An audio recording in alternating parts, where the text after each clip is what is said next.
நம்முடைய தந்தையாக இறைவனிடமிருந்தும் அவருடைய குமாரனாகி கிறிஸ்து இயேசுவிடமிருந்தும் நம் அனைவருக்கும் அருளும் சமாதானம் உண்டாயிருப்பதாக. ஆமேன். காலை வேளையிலும் வாசித்து தியானிக்க தெரிந்து கொண்டிருக்கிற திருமறை பகுதி ஏற்கனவே நாம் வாசித்த எஸ்ஐயா தீர்க்கதரிசன புத்தகம் 62ஆம் அதிகாரம் 1 முதல் 5 வரை உள்ள வசனங்களை மறுபடியும் நாம் வாசித்து தியானிப்போம். சீயோனின் நியாயம் வெளிச்சம் போலவும் அதன் ரட்சிப்பு எரிகிற தீவெட்டி போலவும் வெளிப்படும் மட்டும் சீயோனின் நிமித்தம் நான் மௌனமாகிறேன், எருசலேமின் நிமித்தம் நான் அமர்ந்திரேன். ஜாதிகள் உன் நியாயத்தை பார்ப்பார்கள், சகல ராஜாக்களும் உன் மகிமையை காண்பார்கள். புது பேர் ஒன்றை நீ பெறுவாய், அது கர்த்தரின் வாய் உரைத்து குறிப்பிடும் பேர். கர்த்தரின் கையில் நீ அலங்காரமான கிரீடமாவாய், உன் கடவுளின் கரத்தில் ராஜ பாகையாவாய். இனி நீ கைவிடப்பட்டவள் எண்ணப்பட மாட்டாய், இனி உன் தேசம் பாழான தேசம் எண்ணப்படாது. நீ எப்சிபா எனப்படுவாய், உன் தேசம் பியூலா என்னப்படும். கர்த்தர் உன்னில் பிரியமானார், உன் தேசம் வாழ்க்கைப்படும். வாலிபன் கன்னிகையை விவாகம் பண்ணுவது போல உன் ஸ்தாபகர் உன்னை விவாகம் பண்ணுவார். மணவாளன் மணவாட்டியில் மகிழ்வது போல உன் கடவுள் உன்னில் மகிழ்வார் என்பது. செபிப்போம். கிருபையுள்ள கடவுளே, நீர் ஞான மணவாளனாய், உமது திருச்சபையாகிய நாங்கள் மணவாட்டிகளாய் புது பெயருடன் புது வாழ்க்கையை பெறுவது என்பது நீர் எங்களுக்கு கொடுத்த கட்டளை. அதை நாங்கள் ஏற்றுக்கொண்டு அதன் வழியாக உமது நாமத்தை மையப்படுத்துகிற மக்களாக நாங்கள் இருப்பதற்கு இந்த நாளினுடைய செய்தி எங்களுக்கு துணை புரியட்டும். பேசுகிற அடியனை மறைத்து நீ பேசும், கேட்கிற மக்கள் அதை உள்வாங்கி ஆண்டவருடைய நாம் மகிமைக்கின்ற வாழ அருள் புரியும். இயேசுவின் நாமத்தில் ஜெபிக்கிறோம் பிதாவே, ஆமென்.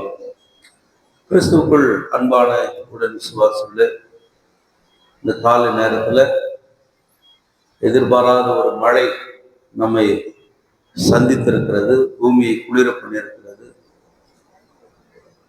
எனவே கடவுளுக்கு நாம் நன்றி செலுத்துகிற மக்களாக இருப்போம். இந்த நாளினுடைய செய்திக்கு நாம் செல்லுகிற பொழுது ஏற்கனவே நான் உங்களுக்கு சொல்லியிருக்கிறேன், ஏசாயா என்பதற்கு அர்த்தம் யெகோவா என் ரட்சிப்பு என்று அர்த்தம். யெகோவா என் ரட்சிப்பு. ஏசாயா தீர்க்கதரிசி குறித்து நாம் பார்க்கிற பொழுது தீர்க்கர்களுடைய ஷேக்ஸ்பியர் அவர்னு சொல்றாங்க. ஷேக்ஸ்பியர் கேள்விப்பட்டிருக்கிறீங்களா? தீர்க்கர்களுடைய ஷேக்ஸ்பியர் பழைய ஏற்பாட்டில் ஒரு சுவிசேஷ பகுதி. பொதுவாக நியூ டெஸ்ட்மென்ட் நம்ம தனியாக இருக்குது, புதிய ஏற்பாடு தனியாக இருக்குது, சுவிசேஷ பகுதி. ஆனால் பழைய ஏற்பாட்டிலேயே ஒரு சுவிசேஷ பகுதி இருக்குதுன்னு சொன்னா அது ஏசாயா தீர்க்கதரிசியோட புத்தகம் தான். ஏன் அதை அப்படி சொல்றாங்கன்னா, இயேசுடைய பிறப்பை பற்றி சொல்றாரு, இயேசுடைய பெயர் வைப்பை பற்றி சொல்றாரு, இயேசுடைய பாடு மரணம் பற்றி சொல்றாரு. அப்ப இயேசுடைய வாழ்க்கையை பற்றி சொல்லுகிற ஒரு பகுதி அதுல இருக்கிறதுனால அது ஒரு சுவிசேஷம் என்று நாம் சொல்லுகிறோம். எஸ்ஐயா தீர்க்கதரிசி 3 பிரிவுகளாக பிரிக்கப்பட்ட ஒரு பகுதி. முதல் 1 முதல் 35 வரையில கடவுளுடைய தண்டனை தீர்ப்பு அதை பற்றி சொல்றார். 2வது பகுதியில 36 39 வரை நீங்க பார்க்கும்போது வரலாற்று குறிப்புகளை அதனுடைய விளக்கங்களையும் எஸ்ஐயா எழுதுகிறார். 40 66 வரை நீங்க பார்க்கும்போது இஸ்ரவேல் யூதாவுக்கு வரப்போகிற ஆறுதலையும் அதனால சீயோனிலே எதிர்கால வாழ்க்கை எப்படி இருக்கும், ஒரு புதிய வளமான வாழ்க்கை இருக்கும் என்ற தீர்க்க தரிசனம் சொல்லப்படுகிற பகுதி. ஒருவேளை 3 ஏசாயா எழுதியிருக்கலாம் அப்படின்ற ஒரு கருத்தும் நிலவுகிறது. ஆனால் பொதுவாக ஏசாயா என்ற பெயரில் இருக்கிறதுனால ஆசிரியர் பற்றிய குறிப்புகளுக்கு நாம் போக வேண்டிய அவசியம் இல்லை. அன்பானவர்களே, தொடக்கத்துல தண்டனையை பற்றி சொல்றாரு, மீறுதல்களை பற்றி சொல்றாரு, அதற்கு வருகிற தீர்ப்புகள் கடுமையானதாக இருக்கும் என்று சொல்லுகிற அதே சமயத்தில் இந்த பகுதி முடியும் போது, எசேயா தீர்க்கதரிசியின் புத்தகம் முடியும் போது அந்த தண்டனைக்கான மாற்று ஏற்பாடுகளை சொல்லுகிறார். அந்த தண்டனைகளிலிருந்து உங்களுக்கு ஒரு விடுதலை வாழ்க்கை இருக்கிறது. அந்த வாழ்க்கையில உங்களுக்கு இஸ்ரேல் யூதா என்ற பெயர் இருக்காது, வேற ஒரு பெயரில் நீங்க அழைக்கப்படுவீர்கள். அப்படி அழைக்கிற பொழுது அந்த புதிய பெயர், ஒரு புதிய ஆளுகை, கடவுள் எருசலேமை தலைமையாக கொண்டு சியோனிலே அவர் அரசாளுவார். எருசலேம் மீண்டும் கட்டப்படும், வீடுகள் கட்டப்படும், குடும்பங்கள் சந்தோஷப்படும், சமாதானத்துக்குள்ளான ஒரு வாழ்க்கைக்குள் வரும் என்றெல்லாம் அவர்களுக்கு ஒரு புதிய தீர்க்க தரிசன உரையை இங்கே எசேயா சொல்லுகிறதை பார்க்கிறோம். அந்த வெற்றி எப்படி இருக்கும்னு சொல்றார்.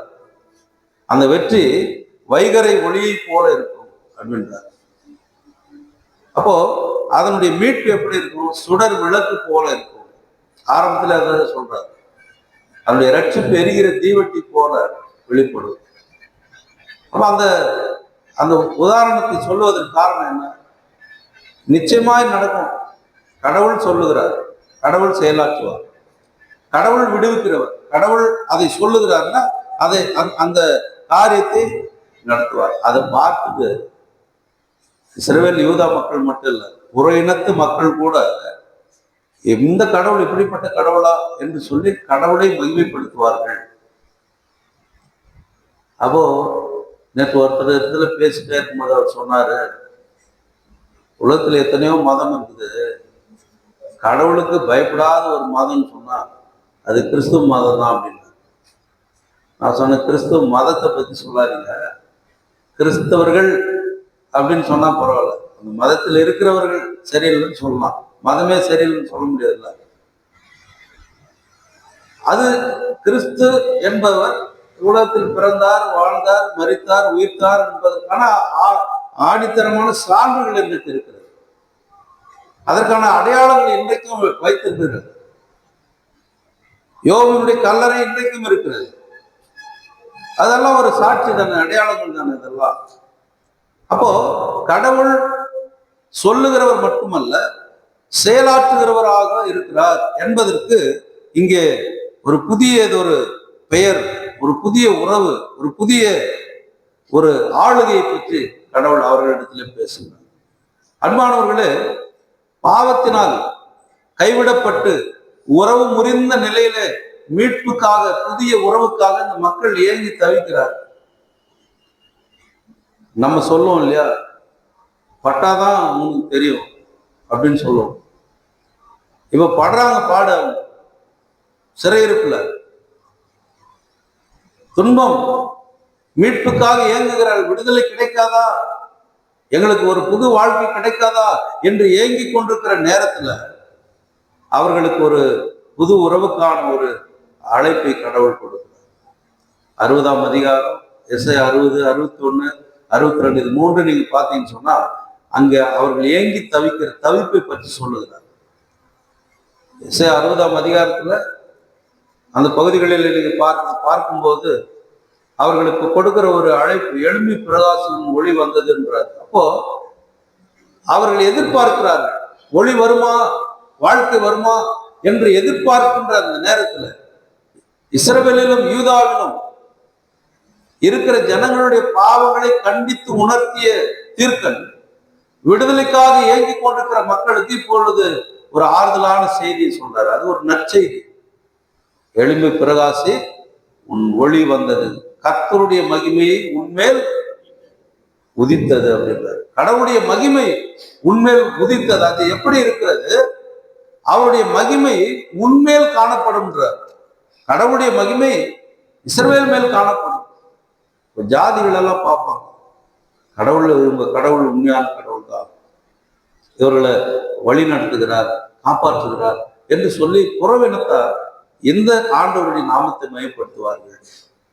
ஆகினால இங்கே ஏங்கி கொண்டிருக்கிற மக்களுக்கு எஸ்ஐயா 61 நாம் பார்க்கும்போது சொல்றாரு, அங்க இயேசு ஆண்டவருடைய அந்த அறிவிப்பை சொல்லுகிற பொழுது, மேசியாவுடைய அறிவிப்பு, மேசியா வரும்போது என்ன நடக்கும் அப்படின்னு சொல்லுகிற பொழுது, அங்கே துயரப்பட்டவர்கள், கட்டுண்டவர்கள், துக்கப்பட்டவர்கள், ஒடுங்கினவர்கள் இவர்கள் எல்லாரையும் கடவுள் என்ன செய்யறாரு? தன்னுடைய அனுகிரக வருஷத்தை அனுப்பி அவர்களுக்கு ஒரு மாற்று வாழ்க்கையை அவர்களுக்கு உண்டாக்குகிறேன் என்று சொல்லுகிறார். அன்பானவர்களே, நமது வாழ்வில் நம்முடைய தீய செயல், நம்முடைய கெட்ட எண்ணங்கள், தவறான காரியங்கள், தவறான வாழ்க்கை முறைகள் தான் கடவுளுக்கு நமக்கு இருக்கிற உறவை முறிக்கிறது. வேற என்ன உறவு முறியறதுக்கு என்ன காரணம்? கணவன் மனைவி குடும்பத்துல உறவு முறிக்கிறதுக்கு நிறைய காரணம் இருக்கு. என்னை அடிக்கிறான், என்னை உதைக்கிறான், வரதட்சணை கேட்கறான், பரட்டு விட்டு தூங்குறான், இப்படியெல்லாம் நிறைய காரணம் இருக்கு. இவங்க கூட இனி வாழ முடியாதுங்க, எங்களை தயவு செய்து தனியாக விட்டுருங்க, நாங்கள் மியூச்சுவல் அண்டர்ஸ்டாண்டிங்கில் புரிஞ்சுக்கிறோம். அப்போ ஏதோ தவறு நடக்கும்போது அந்த உறவு பிரிவு வருது. ஆனால் கடவுளுக்கு நமக்கு இருக்கிற உறவு பிரிவுக்கு என்ன காரணம்? நாம் கடவுள் பேச்சு கேட்கறதில்ல, கடவுளுக்கு எதிரான காரியங்களை செய்கிறோம், தீய காரியங்களை செய்கிறோம், தவறான வாழ்க்கையை வாழ்கிறோம், தவறான பேச்சு பேசுகிறோம், மற்றவர்களை நாம் சுட்டி காட்டுகிறோம். சில நேரத்தில் இப்படியெல்லாம் செய்யாது, அப்படியெல்லாம் செய்ய போனா அது முதல்ல நாம செய்யணும் இல்லையா?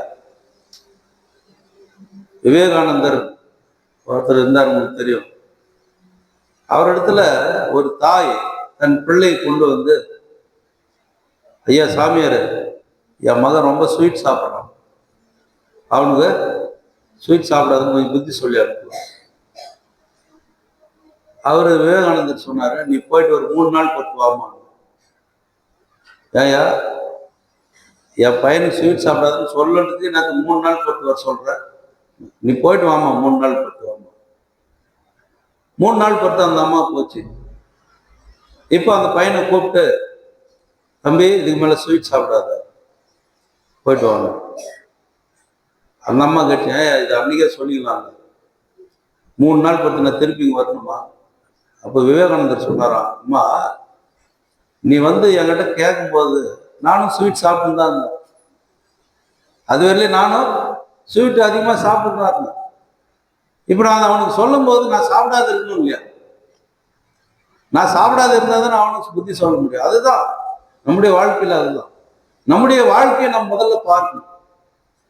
கடவுள் நமக்கு கொடுத்திருக்கிற வாழ்க்கை அது அழகான அமைதியான குடும்ப வாழ்க்கையா இருக்கட்டும், சமூக வாழ்க்கையா இருக்கட்டும், நாம் பணியாற்றுகிற இடத்தினுடைய வாழ்க்கையாக இருக்கட்டும், எந்த இடத்துல நாம் இருக்கிறோமோ அந்த இடத்துல தேவனுடைய நாமத்தை மகிமைப்படுத்துகிற மக்களாக மட்டுமே நாம் இருக்க வேண்டும். குஜராத்தில் ஒரு நிகழ்ச்சி நேற்று தொலைபேசியில் அங்கங்க பிரபலமாகுது. அந்த நிகழ்ச்சி என்னன்னா, ஒரு அரசு அதிகாரி லஞ்சம் கேட்டுக்கிறான், இந்த வேலை முடியும்னா கொஞ்சம் லஞ்சம் கொடுங்க. அப்படியா, சரி கொடுக்குறோம். ஒரு 15 பேர் சேர்ந்துன்னு மொத்தம் அவன் மேல ரூபாய் நோட்டுங்க போட்டு இறக்கிறாங்க. அப்படியே அவன் மேல 500 ரூபாய் நோட்டு, 200 ரூபாய் நோட்டு, 100 ரூபாய் நோட்டு. இந்தா கேட்டல, சாப்பிடு, எடுத்து சாப்பிடுறான். லஞ்சம் கேட்டவன் அவன் கையெடுத்து கும்பிடுறான், அலறான், என்னை விட்டுடுங்க, தயவுசெய்து விட்டுடுங்க. அப்போ புத்தி புகட்டுகிறது தவறான ஒரு வாழ்க்கை. பைபிள் சொல்லுது, நான் சொல்ல, பரிதானம் வாங்காத அப்படின்னு பைபிள் தான் சொல்லுது. பரிதானம் என்ன? லஞ்சம் வாங்கக்கூடாதுன்னு சொல்லுது. அரசு அலுவலகத்தில் எழுதி வச்சிருவா, லஞ்சம் வாங்குவதும் குற்றம், கொடுப்பதும் குற்றம். எழுதியிருக்கானா இல்லையா? எழுதியிருக்கிறான். ஆனா எல்லா பேப்பர்லயும் ஒரு பேப்பர் வச்சாதான் உள்ள போகுது. எல்லா ஒரு பேப்பருக்குள்ளேயும் காந்தி பேப்பர் போட்டாதான் வேலை ஆகுது இல்லையா? அது நீதி சார்ந்த வாழ்க்கைக்கு அது அடையாளம் இல்லையா? அது கிறிஸ்தவ மக்கள் செய்யறது ரொம்ப கொடுமை. அதுதான் நீங்க எசையா காலத்துல இஸ்ரவேல் மக்கள், யூதா மக்களுடைய வாழ்வில் நடந்த அந்த அநீதிகளை கண்டிக்கிறார் அவர். நீங்க இதெல்லாம் செய்யக்கூடாதுங்க, இதெல்லாம் தவறு. ஆமோஸ் தீர்க்கதரிசன காலத்துல 8ஆம் நூற்றாண்டுல, கிமு 8ஆம் நூற்றாண்டுல ஆமோஸ் தீர்க்கதரிசன காலத்துல நடந்த கொடுமைகளை பற்றி ஆமோஸ் பகிரங்கமா சொல்றாரு ஜனங்கள் இடத்துல. நீங்க ஜனங்களை ரொம்ப வஞ்சிக்கிறீங்க, ஏமாத்துறீங்க, அதிகமா டாக்ஸ் போடுறீங்க இல்லையா? ஜிஎஸ்டி தமிழ்நாடு, ஜிஎஸ்டி மத்திய அரசு, அப்புறம் ஜிஎஸ்டி நகராட்சி, அப்புறம் ஜிஎஸ்டி முனிசிபாலிட்டி, அப்புறம் ஜிஎஸ்டி வார்டு, இப்படியெல்லாம் கூட வரும் வரி சில காலத்துக்கு. ஒரு ஜோடி செருப்புக்கு ஒரு ஆளை வித்துருக்குறாங்க அந்த காலத்துல, ஆமோஸ் தீர்க்கதரிசன காலத்துல.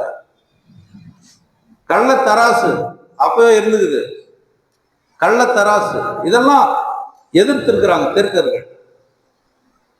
அது எசையா சொல்ற, நீங்க இப்படி கஷ்டப்பட்டு இருக்கிறதுக்கு காரணமே இதுதான். கடவுள் உங்கள் உறவை முறித்ததற்கு காரணம் இதுதான்.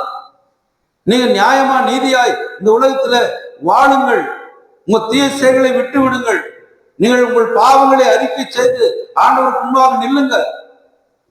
ஆண்டவர் ஒரு புதிய வாழ்க்கை உங்களுக்கு நிச்சயமாய் தருவார், உங்களை மீட்டுக் கொள்வார்.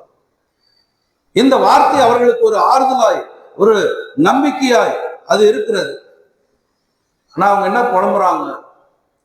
59 வாசித்து பாருங்க, 9:10 எஸ்ஐ 59:9-10 வாசிங்க. அவங்க எப்படி இருக்கிறாங்க சொல்றாங்க பாருங்க. நியாயம் எங்களுக்கு தூரமா இருக்கு, நீதி எங்களுக்கு வரல, கிட்டே வரல. வெளிச்சத்துக்கு காத்திருந்தோம், இதோ இருள். பாருங்க, இருள் அந்த காலத்திலே நடக்கிறோம். எதுக்கு காத்திருக்கிறோம்? நியாயமா வாழணும்னு நினைக்கிறோம், ஆனா வாழலான்றாரு. அடுத்தது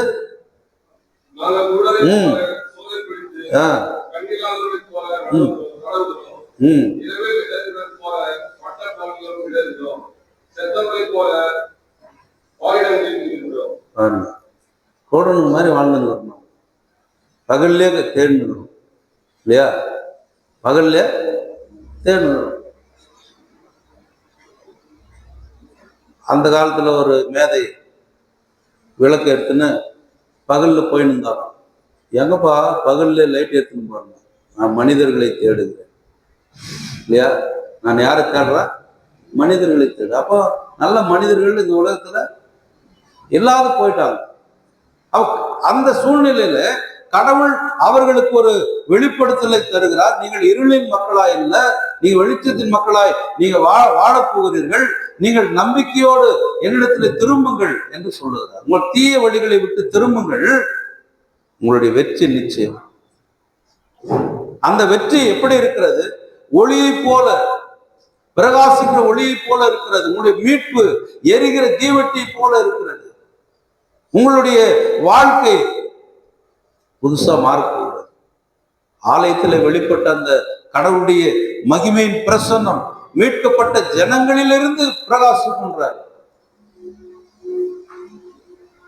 அந்த சூரியனிலிருந்து நிலவு வெளிச்சத்தை வாங்கி அப்படி கொடுக்கறதை போல நாம் கடவுளுடைய அந்த வெளிச்சத்தை வாங்கி நம்முடைய முகத்துல பிரகாசம். நம்ம கடவுளுடைய மகிமை உண்மையில் உதித்தது அப்படின்னு சொன்னா இந்த மகிமை இந்த உலகிற்கு சாட்சியாக்கப்பட வேண்டும்.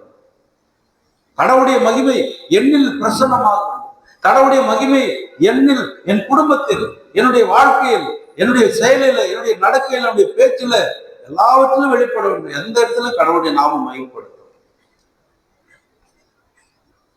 நம்ம பேர் பெருசா போடுறோம், பெருசா போட்டு மேல இந்த காரியம் கர்த்தரால் வந்தது, த ஹோலி மேட்ரிமோனி, இந்த பரிசுத்த விவாகம்.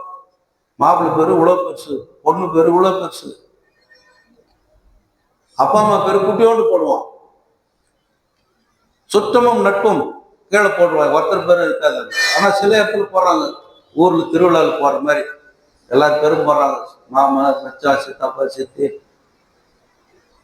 அப்ப கடவுளுடைய வசனம், கடவுளுடைய வார்த்தை என்பதுதான் நம்முடைய வாழ்க்கையாக இருக்கிறது என்பதை நாம் ஒவ்வொரு நாளும் நாம் வெளிப்படுத்த வேண்டும், ஒவ்வொரு நிமிடமும் வெளிப்படுத்துவோம்.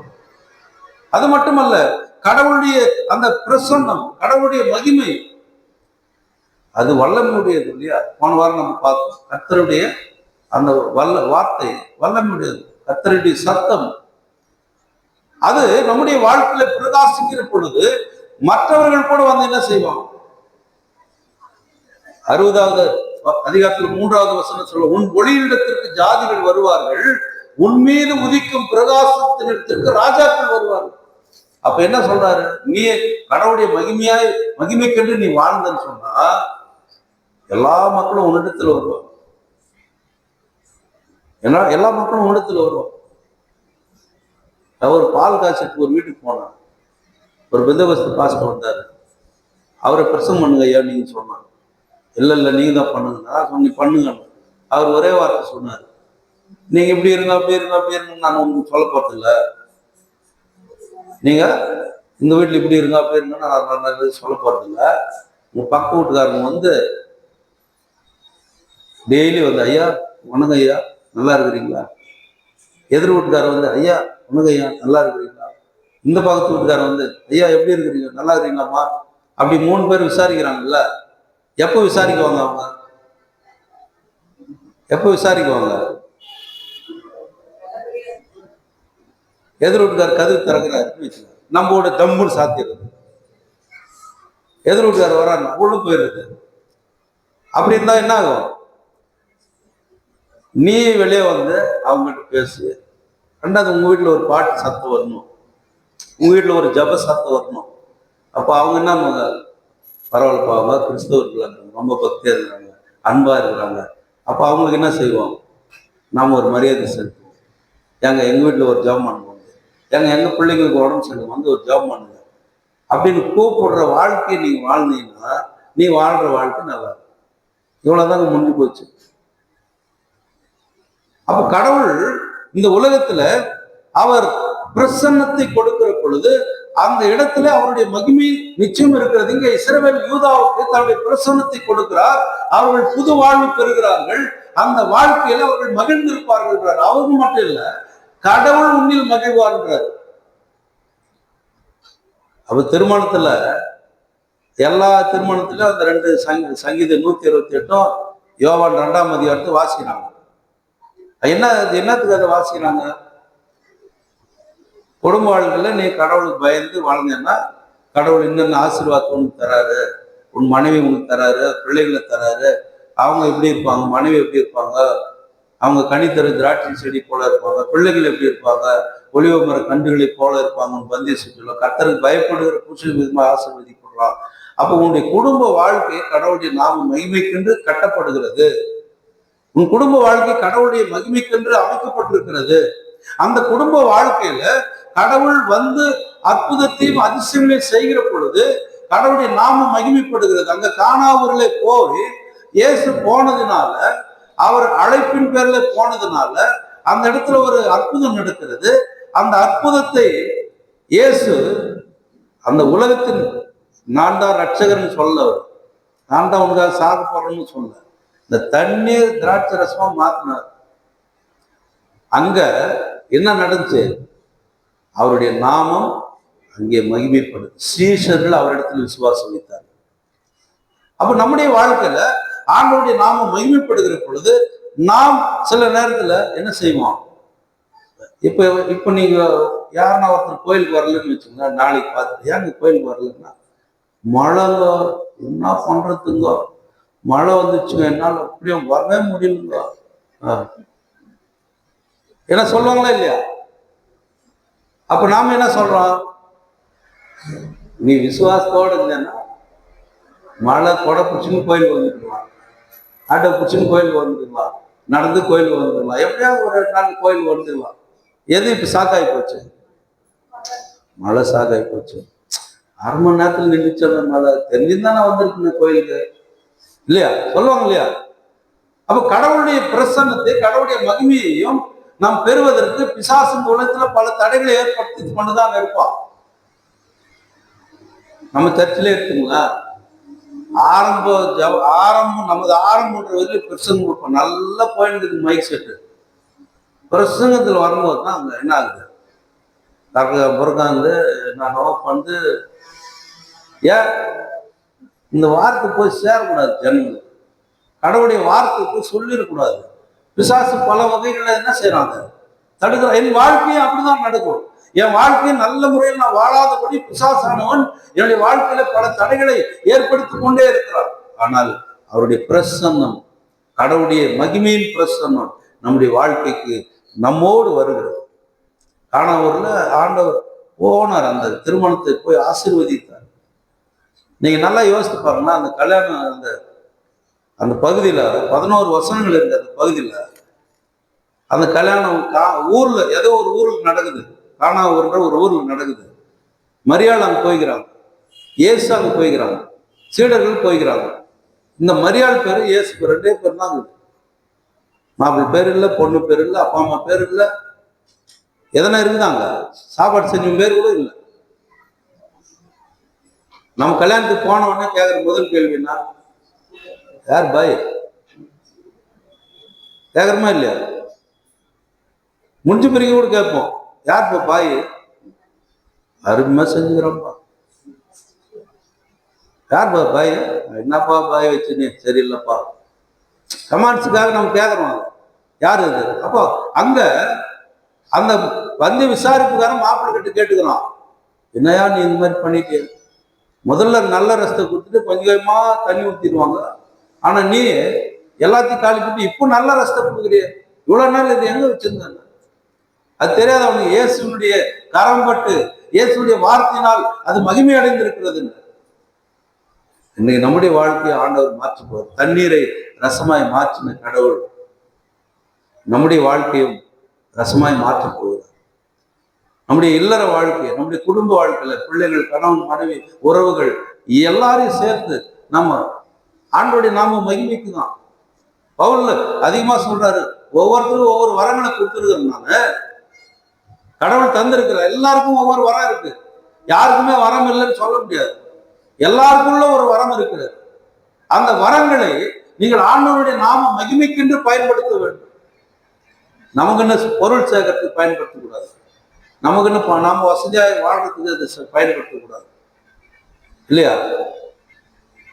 இன்னைக்கு நீ காணிக்கை கொடுக்கலனாக்கா ராத்திரி ஒன்று தூக்கம் வராது அப்படின்னு சொன்னா எப்படி இருக்கும் உங்களுக்கு?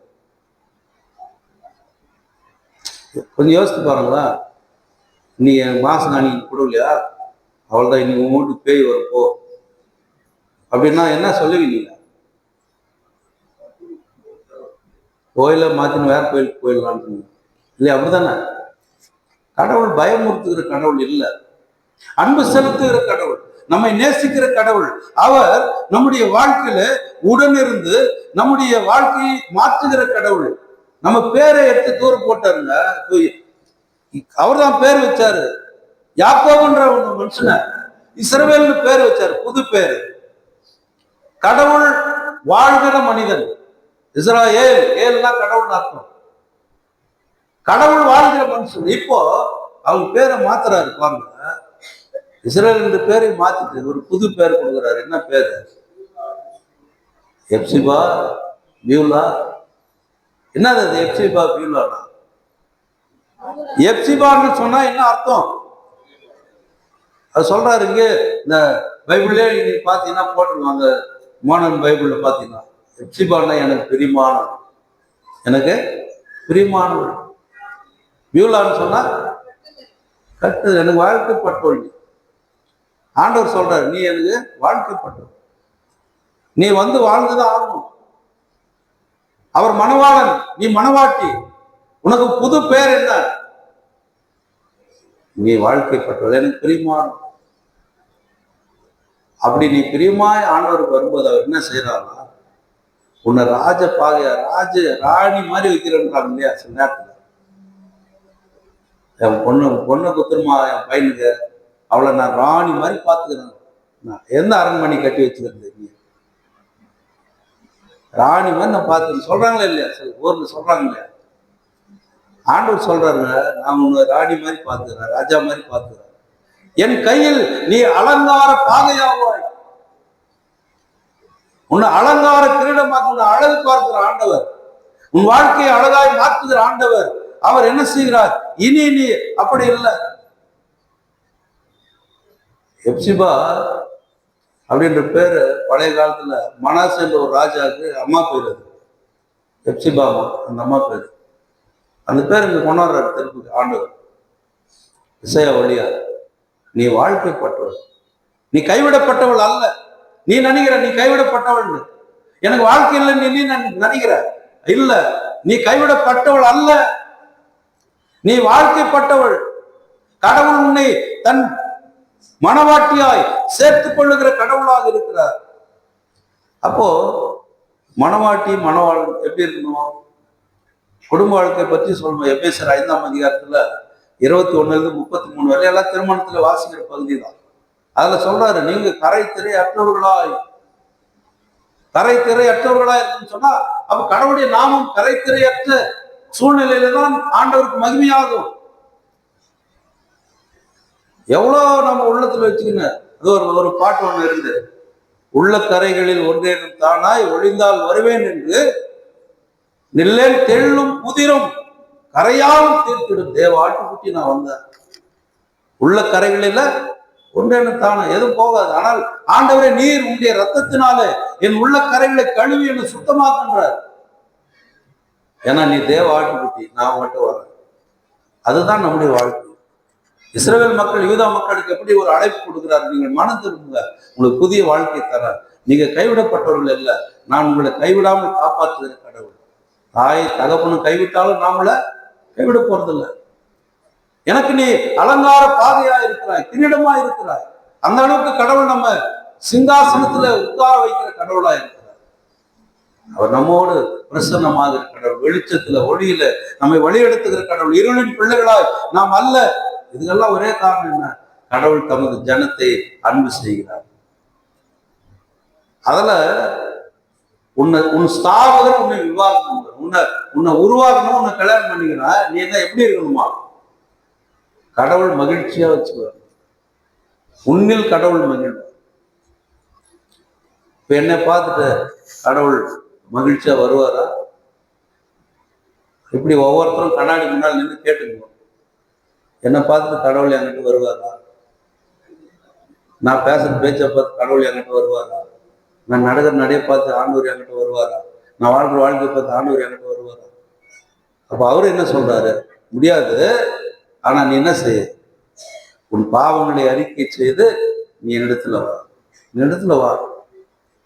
நீ வரும்போது நான் உன்னை அன்பு செய்து இந்த புது பெயர் கொடுக்கின்ற அந்த வாழ்க்கையில் உன்னை நான் சேர்த்துக் கொள்வேன் என்று சொல்லுகிறார். இதுவே நமக்கு கொடுக்கிற நற்செய்தி. இஸ்ரேல் யூதாக்கு மட்டும் இல்லை, நமக்கு கொடுக்கிற நற்செய்தி தான். அப்ப நீங்க யோசித்து பாருங்க, அங்க மனிதன் தனியா இருப்பது நல்லதல்ல என்று சொல்லி ஆரம்பிச்ச கடவுள் அதே திருமணத்துல இந்த உலக வாழ்க்கையை முடிக்கிறாரு. தரிசன ஆழ்வு புத்தகத்துல 19ஆம் அதிகாரத்துல நாம் வாசிக்கிற பொழுது 6-9 வரையில யாராவது எடுத்து வாசிப்பாங்க வேகமா? ரெவலேஷன், வெளிப்படுத்தும் விசேஷம் 19:6.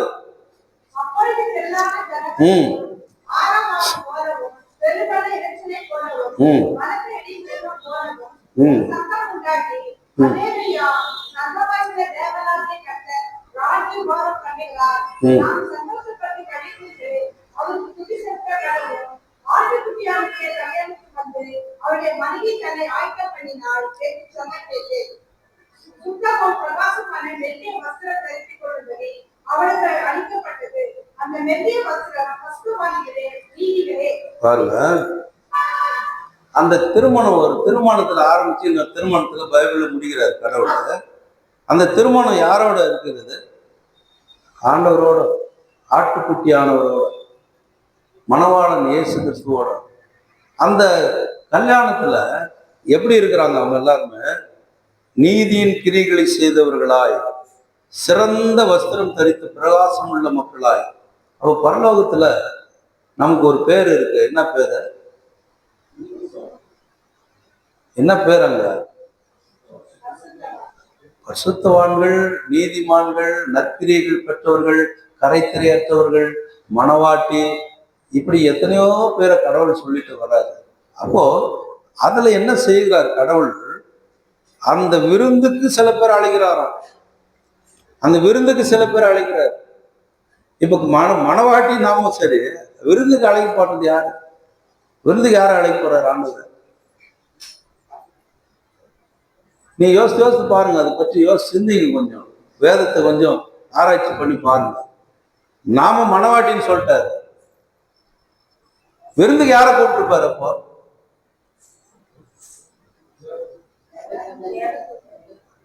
தேவ தூதர்கள்.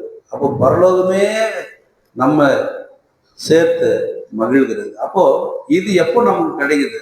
மரணத்தின் வழியாக தான் நமக்கு இது கிடைக்குது.